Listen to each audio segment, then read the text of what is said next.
Now, with this, there are always we always get those comments back on that.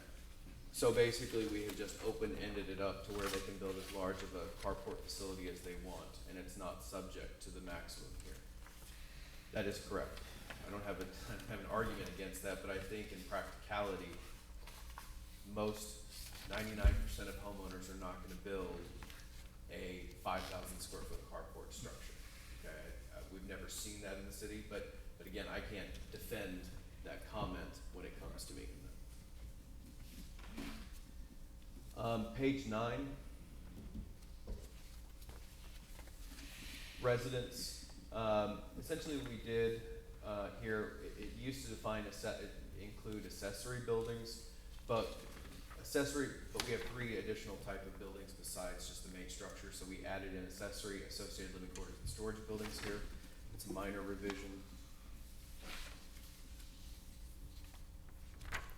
Single family residence, again, we added in associated living quarters and storage buildings there.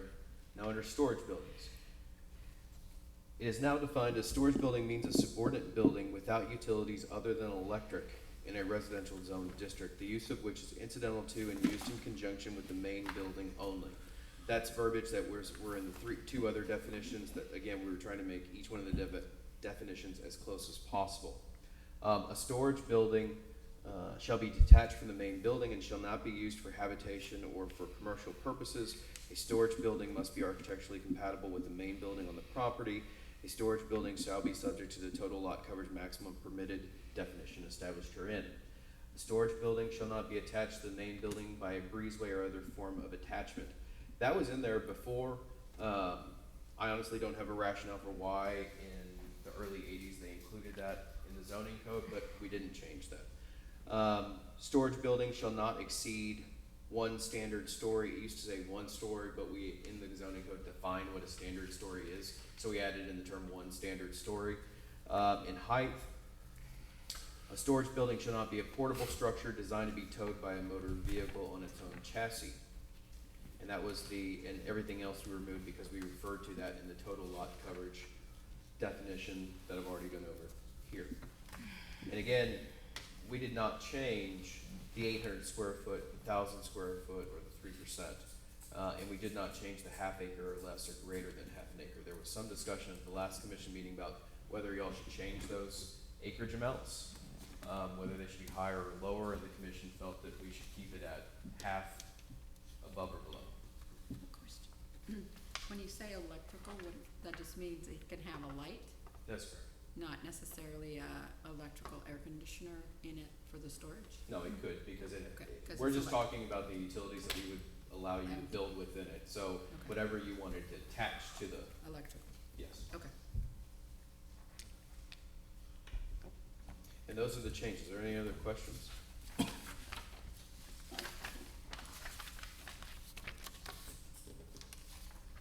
What recourse does a property owner have if they wish to propose something that exceeds these guidelines? Is there Because these are contained within the zoning code, they would appeal to the Board of Adjustment. and I presume, you give the example of someone on a half acre or smaller lot who by current code can put up, 800 square feet of 3 different types of buildings. Yes. I presume that they would run into other problems with code in relation to, say, I don't know, setbacks or something. Like- Likely, I don't know that for certain, but there would be other issues that would arise, would there not? Potentially, yes.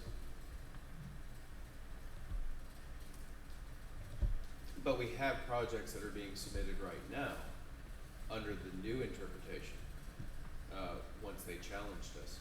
And so they are proceeding with the 3%, 3%, 3% rule. And they are not running into setback issues. Are they larger lots or smaller lots, would you say? More than half acre or less than half acre? I think they're around half an acre. They may be slightly over half an acre, but they're right around the half acre mark. if you're having a situation where some of these exist already before this go into effect, they go to the Board of Adjustment? No, they would be grandfathered by the current code, Okay. by the current interpretation.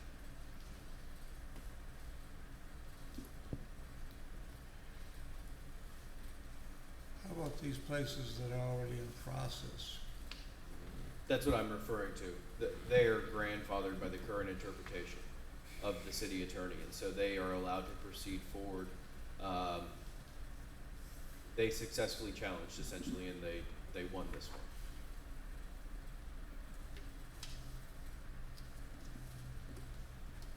And when I say a lot, I mean there's two that I know of.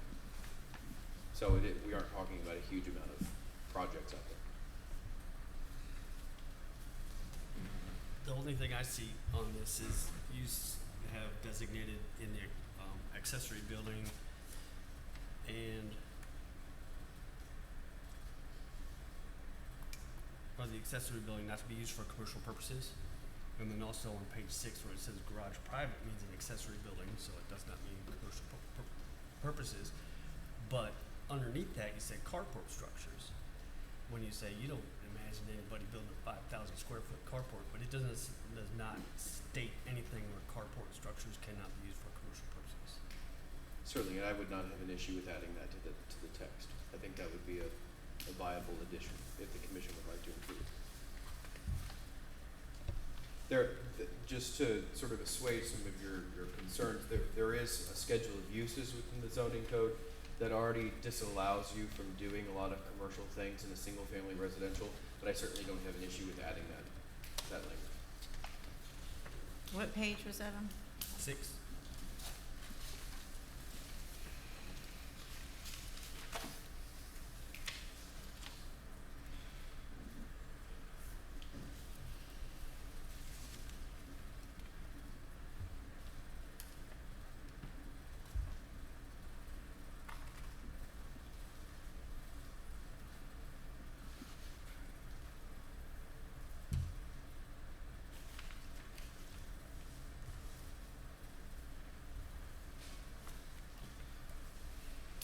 Other comments and questions?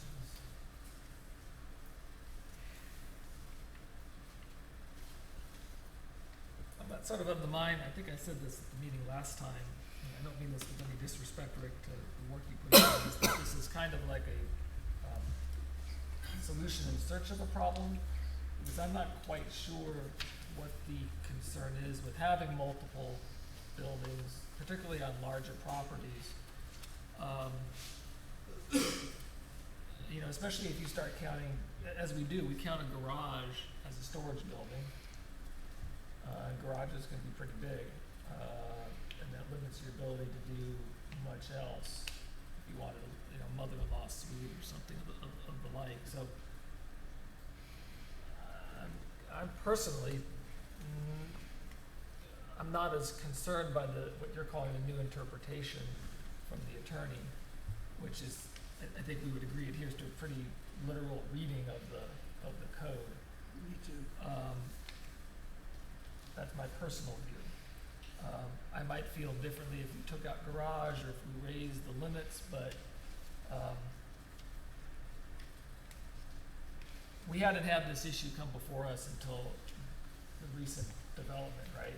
It hadn't, to my knowledge, been a concern. So, I mean, I'm be anxious to hear what others think about it, based on what you see here. This is the first time we're seeing the actual language of it, but we'll put it up to you all.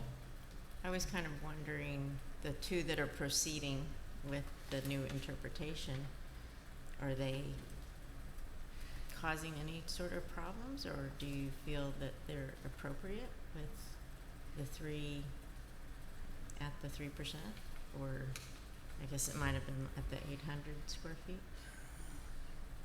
No, they're not causing any issues.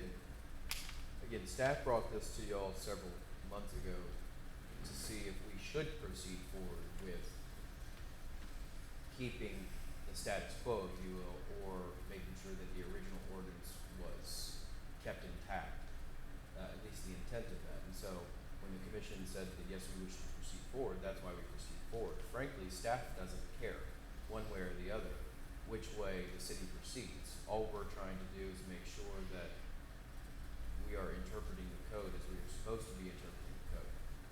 So, if the commission wishes to absolve itself from this ordinance and just, not take any action, that's fine.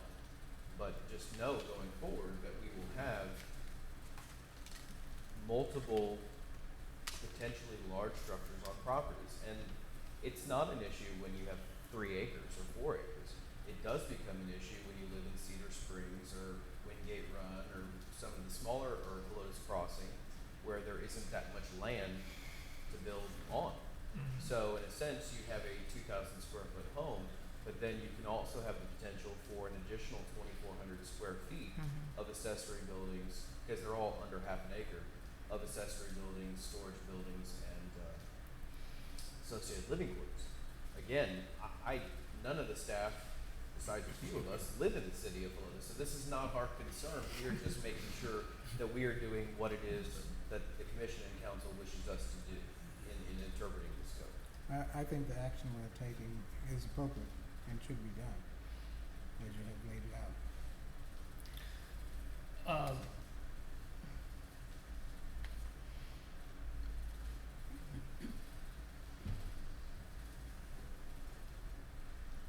Others? I just recall the discussion at the last meeting, and it seemed like most members or felt that the original intent should be kept. I mean, that's what I felt like at the end of the meeting and that's why you proceeded. Do you not feel that they did that? To me, y'all kept the intent of the original Right. desire for what we want to present at the same time, but to me, it's much more clarified, which I personally like, because then there's no doubt as to the definitions you created, telling us what an architect is or what a garage is, where we didn't have that before. So going forward, it will eliminate a lot of misunderstanding and miscommunication on what you can and cannot do. So I actually like what you wrote.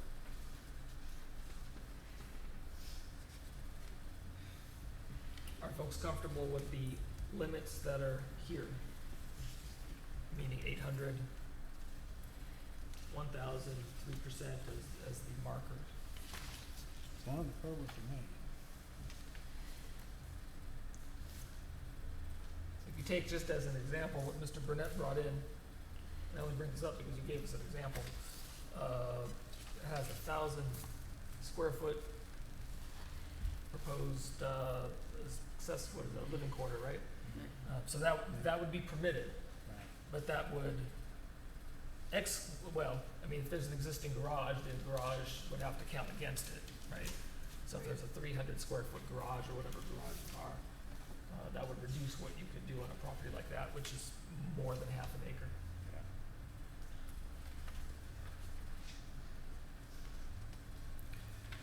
I guess the other thing I was looking at and just thought of, like, it was also on page 6 on the definition of garage private. How many, in this picture that Mr. Burnett brought in too, on the main house that's on there, it looks as if the existing garage is detached. If that is detached from the house, it states that it is an accessory building. So if that counts as your accessory building, then you can't have another one? No, you are allowed, we are only talking about structures that are detached from the main structure. We're not talking about an attached garage to a home. Correct. Now, But you could have multiple. He's saying, can You could have multiple whatevers as long as they add up to no more than 800 if you're on a half acre lot. Yeah. We don't regulate. So you're working not with number of buildings, but Okay. square footage by this code. But it's 800 each. If you're under half an acre. I'm sorry, say that again? It's 800 each.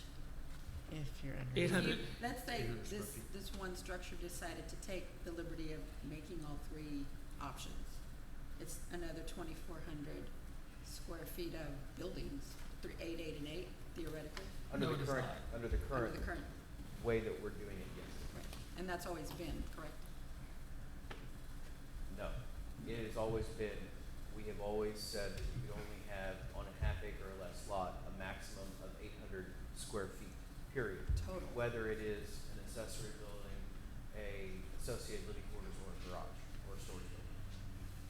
So staff has interpreted, the city has interpreted for always as, 1,800. right, 800 for everything, and the attorney's reading of the code, very, I guess you could say literal reading of it says actually it means you can have 800, 800, 800. And so the purpose of this is to be No, more you can't. explicit, right, in terms of what had been done previously. That's correct. Which was 800 altogether for the three different things, or if you're on more than half an acre, then it's 1,000, 3%. So I just to bring up the example that was brought in, which was more than half an acre, would be permitted, and by my math was something, it'd be 1,000 square feet, because that would be larger than 3%. So you could have 1,000 square feet total, and that would include everything. According to this, the way it reads right now, I don't think that that would be permitted because the garage is detached. Right. Which Correct. means that the garage is an accessory building. Correct, which means, that's correct. The definition of detached, if the breezeway is connecting it, is it detached? Yes. Okay.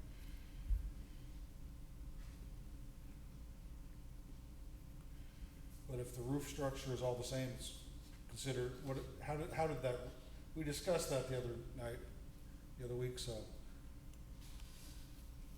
Didn't we say if there is a breezeway between them, but the roofs were together? We added in language to the definitions that allowed for breezeways to connect them without the breezeway square footage counting against the 800 square foot maximum or 1,000 square foot maximum. Well, we have a proposal here, draft, that we could have a motion to put it on to council, because ultimately this will go to city council to discuss. So we have two aldermen here, and hearing this discussion can, relate that to the rest of the body. Whether we recommend up or down, our recommendation either way goes forward.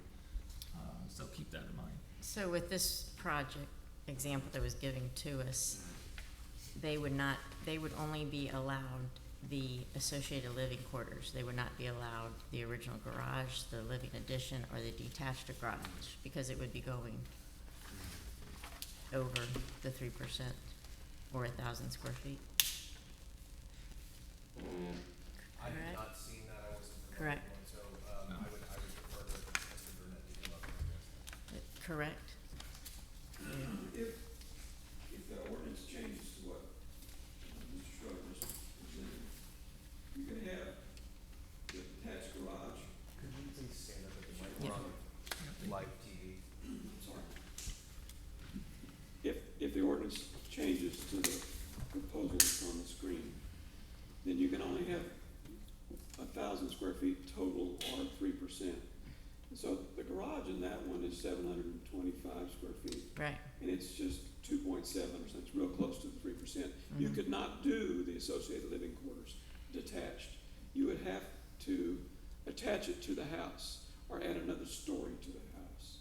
I mean, you can always find a way to keep on adding things, but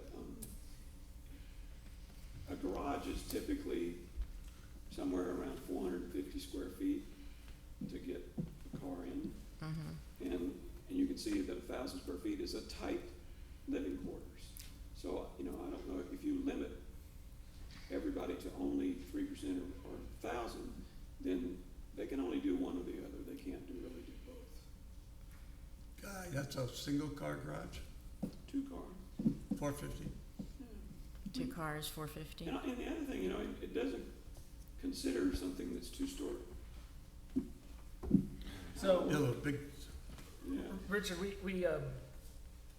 think it's pretty straightforward here. I mean, we've got the language here has been drafted, and so we can keep talking about it, I don't mind that, but, Go ahead.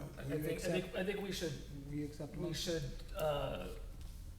put this to a motion to recommend one way or the other, because we're not gonna resolve it ultimately here, but I think the issues are clear, is that you are creating limits, and whether, and if that is how it has been interpreted in the city in the past, do we wish to continue to do it that way? Or if not, if we allow multiple structures of 800 or 1,000, does that create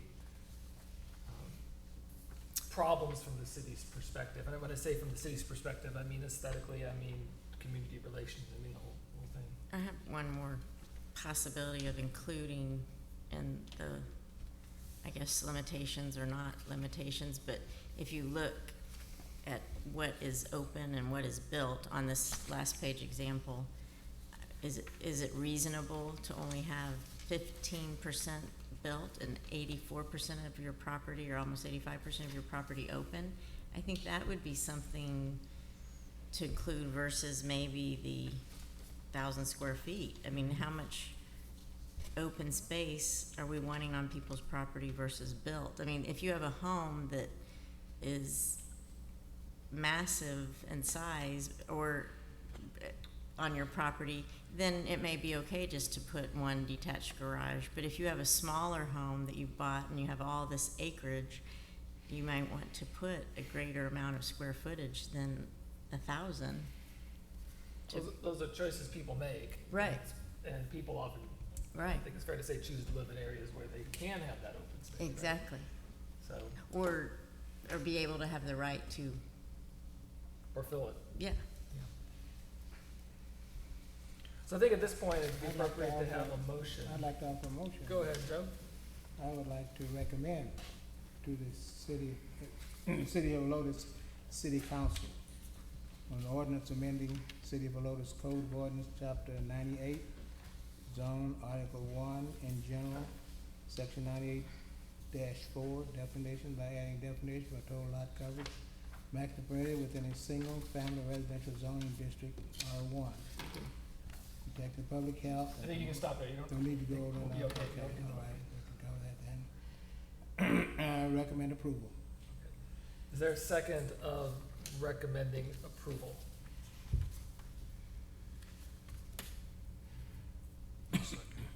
Ron, okay. So further discussion about the motion, anything else to add about the motion? Joe? Ron? No, Yep. no, it's, I don't have anything else to say about it. Anyone else? Okay, so the motion is to recommend the council approval of amending the Code of Ordinances, Chapter 98, zoning, Article 1, in general, Section 98-4, definitions, by adding a definition for total lot coverage maximum permitted within a single-family residential zoning district. All in favor of recommending approval, please signal aye. All right. All opposing this motion signal no. No, No. No. Julia, did you vote? I didn't, I'm still,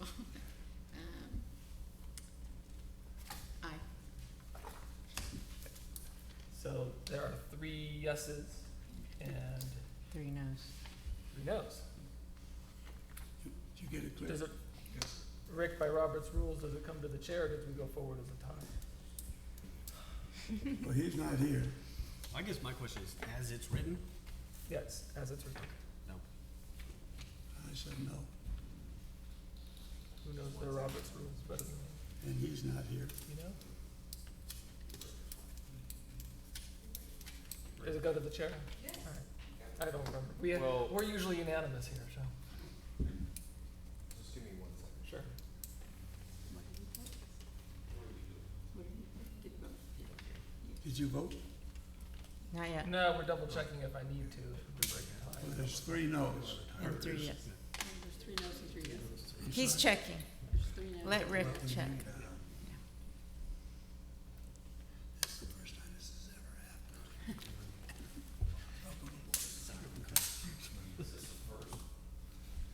Apparently, in a long time since. I was gonna say, in a I long don't time. ever remember it split. Other than the commercial part, I'd like to put on page 6 that you mentioned. Who's checking? I know, right? He missed it. He Could have he solved could've this broken for it. us. No, you cannot vote. On a tie vote of the commissioners present, a motion requiring a majority vote on the matter before the commission is lost since a tie is not a majority. So, the motion is lost. But to clarify here, since this is a recommending item, this still will be on council's agenda, correct? Because council Excuse me, just ultimately one second. determines. So a tie is a no? Is that what it said? You did not, Mr. Michelle, you did not make the motion, correct? I did not make a motion. I'm sorry, you're actually supposed to vote regardless. So in this case, you can either vote yes or no. Okay. All right, so then I'm gonna vote no, that we recommend disapproval to council. And then this appears on, to be clear, this will be on council's agenda with a public hearing on July Thursday, that's 2 days, okay. Because the public hearing has already been scheduled and called, all right. So I'm glad you all are here to at least hear the discussion, and then you guys decide. Oh, you said yes. I said no, Oh, I'm sorry. but it's the But it's gonna go to recommendation, it's council a anyway? council item anyway. Well, It's why just do we not a vote? recommendation. Why do we vote? To make a recommendation. We're This is only a recommendation. Why do we vote? Our vote is for a All right, recommendation. let's move ahead. We got one more item tonight, number 10. Discussion of and direction on City of Helotes Code of Ordinances, Chapter 66 signs, 6651 commercial signs projecting wall and hanging or in or on windows, subparagraph D, commercial signs in, on windows or doors regarding commercial buildings, organizations operating within the city.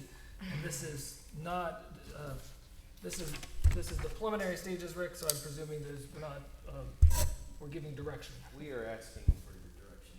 That is good. This That's is always about dangerous, time. Rick, always dangerous. Just on the like the last one. Okay, there are, first off, all of the businesses I'm about to show you, the reason this came up is a commissioner called in and had or a councilman, I can't remember, had a complaint about an existing business, okay, one of them. Which is fine, by code, they're only allowed a certain number of window signs, I believe it's 2 window signs. Maximum of 2 signs subject, but they have to be reviewed by P and Z and they have to go through the permitting process and all of that, okay?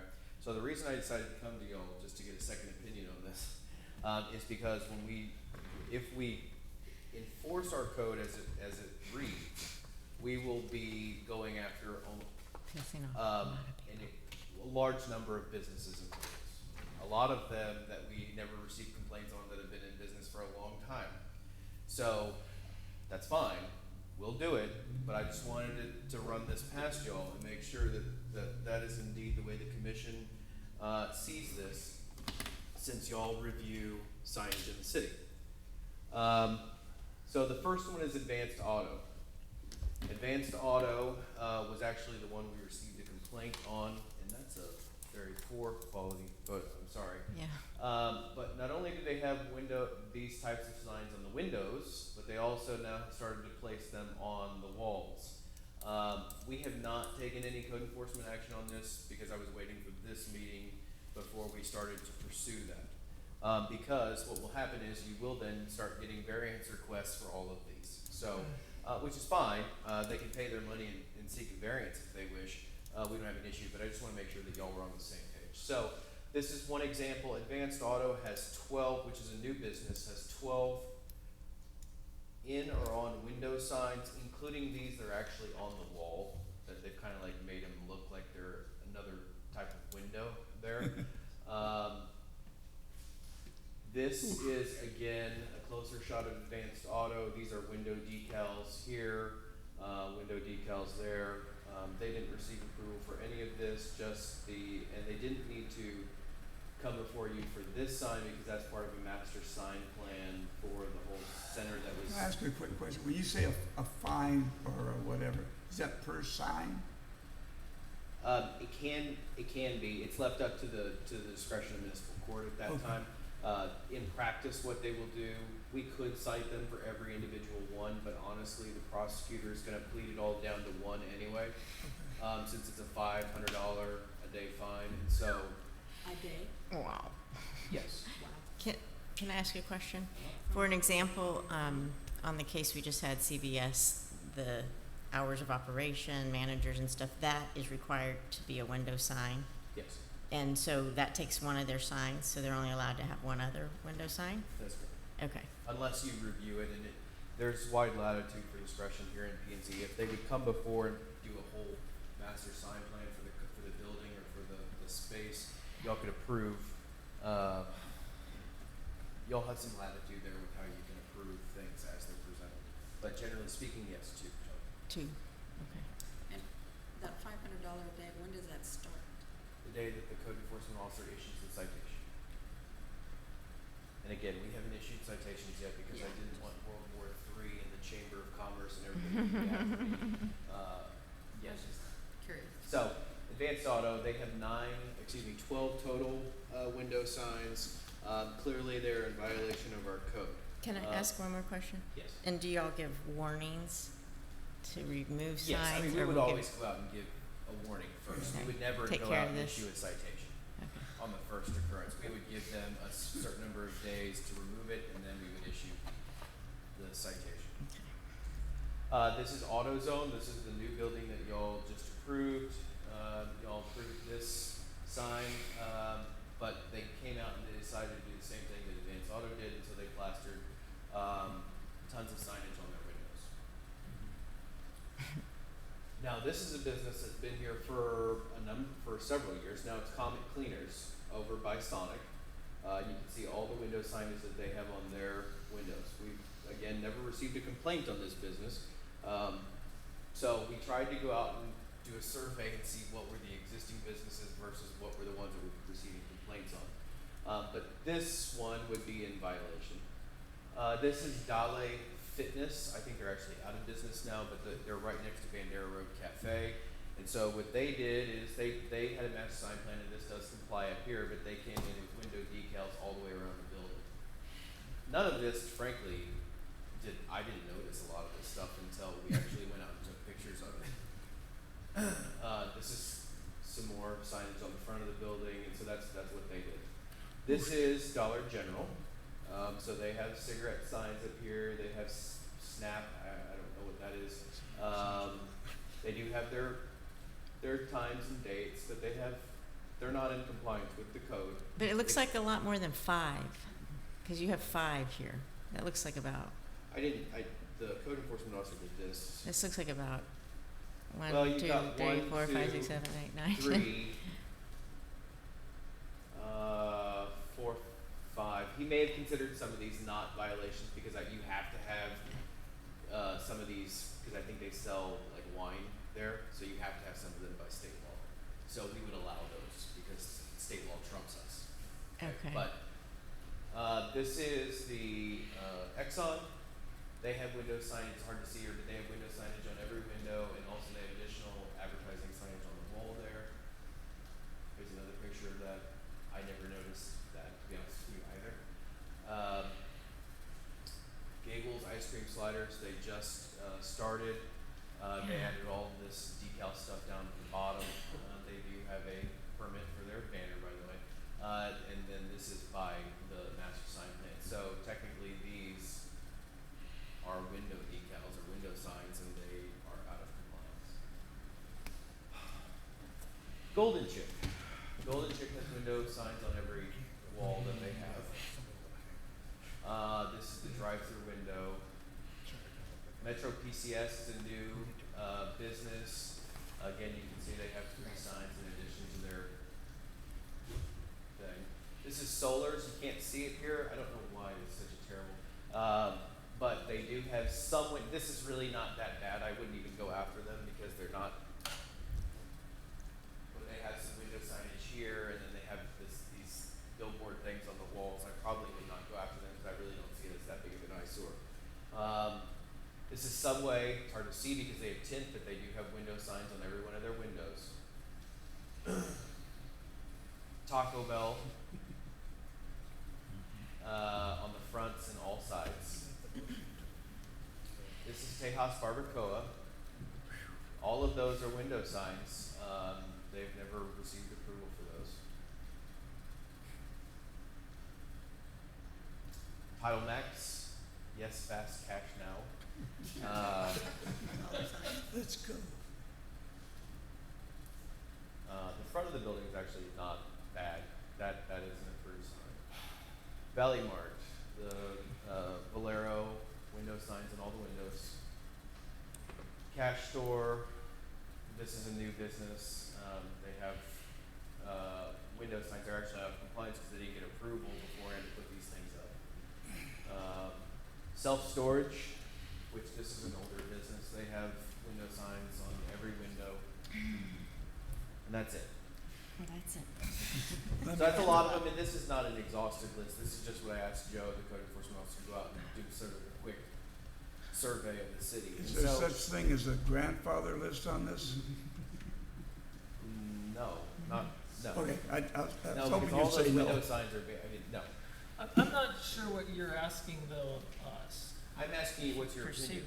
Do we go out and cite every one of those businesses out there because they have too many window decals, or does the commission wish to look at this issue more in depth and make a determination? I think it needs some review. What do you think? I think more in depth too. We need to review this. You got two extremes here, and one extreme has got them everywhere, and some got it just a few too many. We need to look at that a little closer. I mean, a lot of these businesses don't go past every day, and you don't even notice them anymore because they've been there. Yeah, a long time. right. So, But,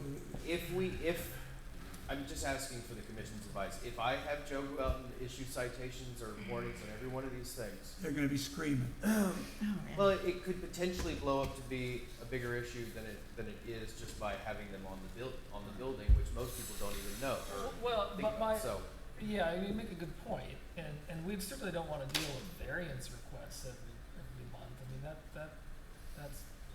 not a good use of anybody's time. But there is a difference, right, between the vast majority of those were, they were advertising for what they Advertisements, do they and were. what they sell.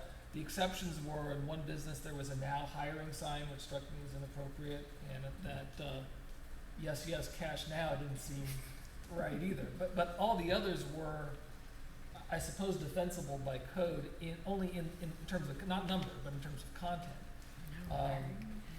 I wonder if we do pursue this, to think about ways to adapt the code to practice a little more, to find some common middle ground. I'm wondering if there's precedent that we could draw on by looking at some of the neighboring communities. That's what I want you to do. so we haven't done any investigation into this to look at code changes or anything. I mean, I didn't know which way the commission would go. I could have come in here and y'all said, no, we want to stick by our code, and then Friday or tomorrow, we would be out there issuing warnings on all of these things. But, so it's really up to y'all. If y'all wish to pursue it, we can, I I can guess we start. can think about it. We could always go to Leon Valley and take a look. Well, I think Alamo Heights or Chavano Park or kind of see, do they allow, Yeah, do they and I have think- I think guidelines what's- and do they Well, allow, we don't and do have- they you know, we enforce don't- it? you You can know. talk to their A lot of enforcers. cities don't enforce a lot of things. Right.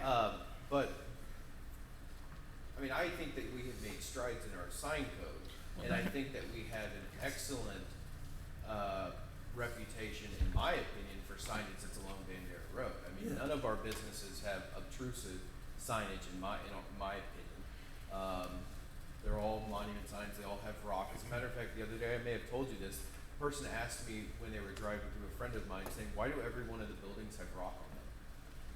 It was almost like they didn't like that, and I said, well, that's because we have a design standards where everything has to have rock or stucco or something. So, I'm just looking for direction from the chair as to which way we go. Do we put off having code enforcement go out there and give us some time to look at this, or? Yeah. Other thoughts? I say you guys had a good idea. Let's wait and think about it. Jeff? I'd say talk about it, discuss it. There has to be some type of deviation between a business sign and business advertising sign. When you Right, guys say that we you have allow to- 2 signs or 1 sign per building facing street, you know, to me, that's the name of the business. I think we have to consider, we have people coming in, excuse me, with their sign plan. And we are very detailed, you can't have this, you can't do that, you can't do this, and then walk down the street and there's somebody got 1,000 signs up. Yeah. It doesn't make sense to me. So I think we need to look at this as to what is the right thing to do. And maybe comparing to somebody else or some other area or something may be okay, but whatever we do, it needs to apply to everybody. I don't think we can have it where it's okay for this guy because he runs a service station, but we can't do it with this guy because he runs a grocery store, you know what I mean, just. So I say, let's look at it, let's study it, decide. I think we what's the should best all course kind of of- look at the buildings ourselves and take a look and see what, I hadn't noticed them that bad. I didn't realize some of them looked that. It's the way of American commerce, right? I mean, Well, that's why Well, it's that's true. everywhere. Although some of them don't have any signs, so I don't. But I do think we need to, I think we would be well served by seeing how Study. other cities handle this. And not, I think the commission would agree, we don't need to approach business owners about this yet. Let's us think No. about this and what makes sense. Keep in mind, and especially for Juliet and Jeff, with the sign code and how it's developed over the years, I wholeheartedly agree with what Rick said in that we have established a really clean, clear design style for our city, and there was a lot of resistance to that early.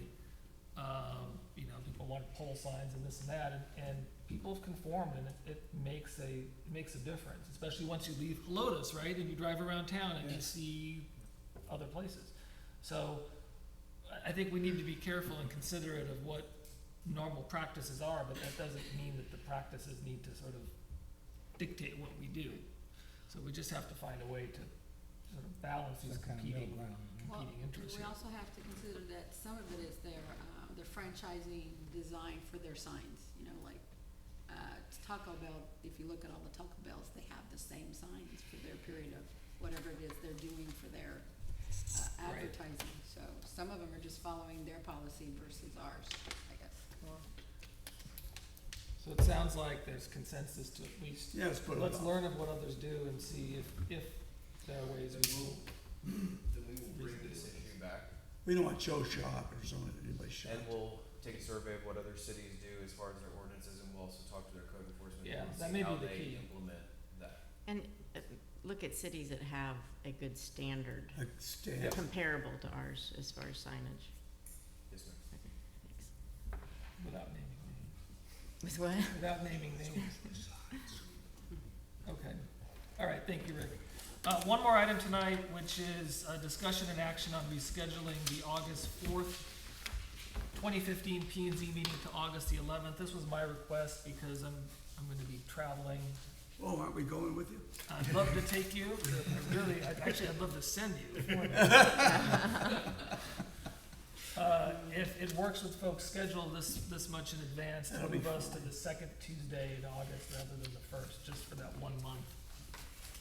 And if that's- Anything for you, anything for you. Well, we need a motion, I think. Do we need a motion for this? Yes. Yeah. If that's I'll make a acceptable. motion to change the August 4th meeting to the August 11th. Is there a second? 1 second. Juliet got it. All right, so unless there's discussion, all in favor of moving the meeting originally scheduled for August 4th to August the 11th, please signal aye. Opposed? Motion carries. Thank you all very much. And with that, Ron, is there a motion to adjourn by provision? Mr. Chairman, may we make a motion to Is adjourn? there a second? Second. All in favor of adjourning, signal aye. Aye. Stand adjourned at 8:43. Please turn off your mics. What time did we start? 7:01. This is manager for my wife's optometry practice. The one here? Owned by there, the eye clinic, yeah. Oh, okay. Yeah. The one, Hardly working. I think that's the one I go By on. old Bay there. I wasn't paying attention. I recognize you. I forgot to punch in. And you, ma'am, what do you do? I work for Chase, I'm a manager in their back office. The one on Wiseman. Good to have you aboard, that's. I'm in the environmental business, so that's the only reason I'm on. I thought I should do something just to, besides what I normally do. And I'll tell you what, this is very different than what I normally do.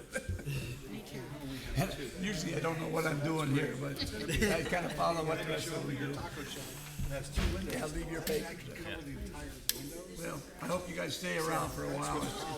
It takes a while to kind of figure out who these guys are. They're really nice people. We were told y'all would help us out. Yeah, they will. They will. I think we just raised Yeah, the guy that sits next to me, he's not here, but he's. Yeah, but that would. San Antonio? Here. Here, oh.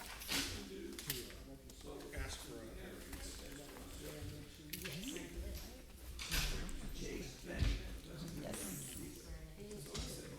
All the banks are pretty.